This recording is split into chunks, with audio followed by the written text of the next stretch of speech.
process. It's like Oh, There's luteal and follicular. Don't worry, oh, we have a great podcast episode coming out next next week. It's all about that. Dr. Ashley Burton, the luteal phase. Anyways, we'll do that on another day. We'll do the phases on it. And I do recommend that episode. Dr. Ashley explained it well. Okay. Constant sugar craving, that was kind of a big thing for her. Yeah, she brought that up more than once. And I don't think she brought up earlier about the ridges on her nails. And I did see that she had a couple of white spots too.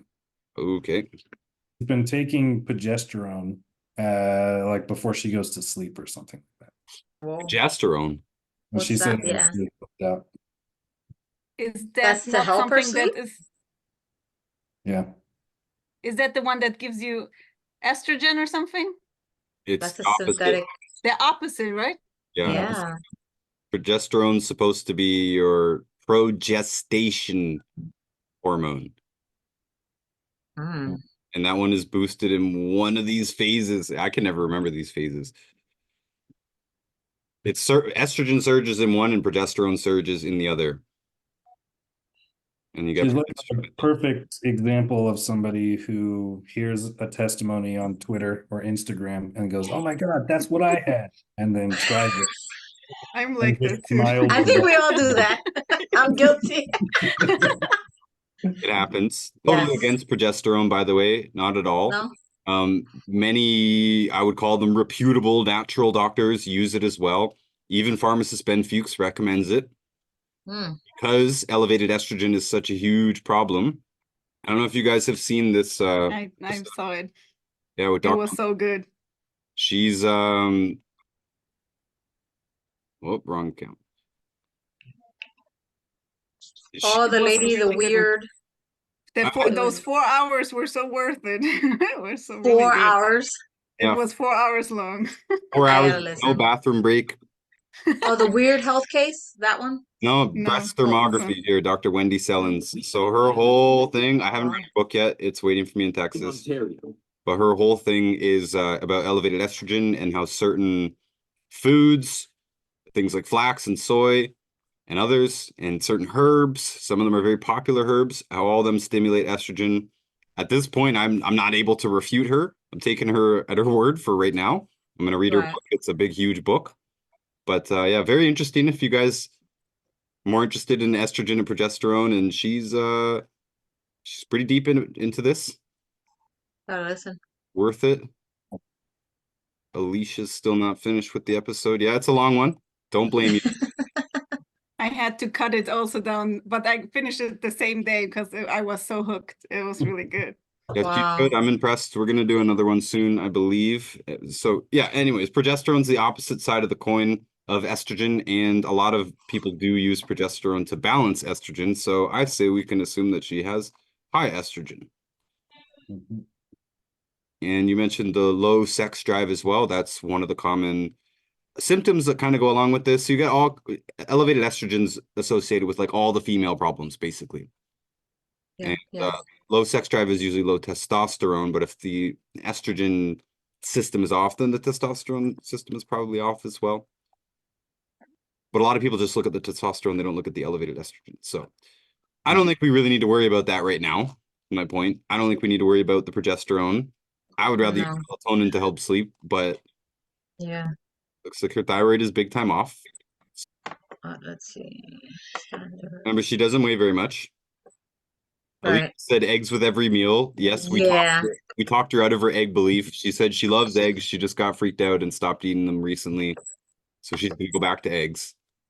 I think you also talked her out of her fish oil belief too. Yeah, she asked if there's any other way for her to get her omega-3. And I said, sorry, no. Getting gobs of algae. Yeah, maybe. Also, the kefir, why didn't it give her other gut bacteria to actually get rid of that sugar craving? Because in this case, because sugar craving can be caused by dysbiosis, it can be caused by lack of probiotics. Yes, it can be, but it can also be caused by mineral deficiency, especially a few key ones: magnesium, calcium, chromium, Selenium. and probably some other ones as well. Maybe even salt. But And if she's not sleeping well, she's gonna seek energy, and sugar's gonna give you that temporary source, you know, of energy. a little bit, yeah. But honestly, the way she's describing it, I think it's pretty hardcore mineral deficiency. Deep Yeah, yeah. mineral. That's why I said like maybe like doing like that overdosing kind of thing on the minerals. So remember, she doesn't weigh very much. So So it should work. I recommended. I think the women's pack would be good. Did you recommend that? Well, this is just a one step away from that. The Ultimate Okay. Classic, the Cal Toddy. I think that's good for her constipation, the Call Toddy and the Ultimate Classic together. Yes, they should actually relieve that, and the Prohoba mix. Selenium. Yes. Needs for more than once that when fasting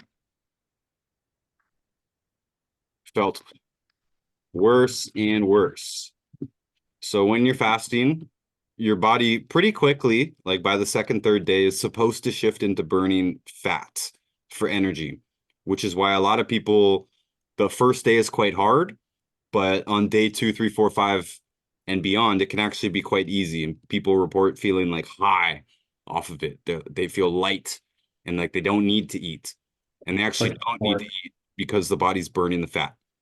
And fat, burns is in quote here, but it burns 8 or 9 times more efficiently than glucose. So you get this rush of energy that's unlike the type of energy you get from burning sugar. Your cells normally feed on sugar, but they could switch to feed off fat. So when this doesn't happen, I think, and I don't have studies to back this up, but I think it is a liver problem. That's what's causing it. The liver is not converting the fats to energy properly. The liver does a lot of different things. It produces its own fats as well, cholesterol. And so I do think that the liver is underfunctioning for one reason or another. And that's, if you hear somebody like, no, I just kept fasting, I kept trying, it just didn't work. I felt worse and worse and worse. I think the liver's not keeping up with that. So they are just actually starving because your body will kick in and feed off its own fat reserves to prevent you from actually starving. But if it doesn't do that, it could be a liver problem. I think it's a sign of a liver problem. The coffee enemas are somewhat irrelevant to me here. I don't think she needs to continue doing them. If 2 years didn't fix the problem, then it's not going to fix the problem. Yeah, it's more maintenance now. Yeah, I mean, she doesn't have cancer or anything, and I think she could use a proper liver flush. Not now, but in 3 months, get whatever junk out of there, whatever's in there. Probably is some stuff in there. Doesn't matter. We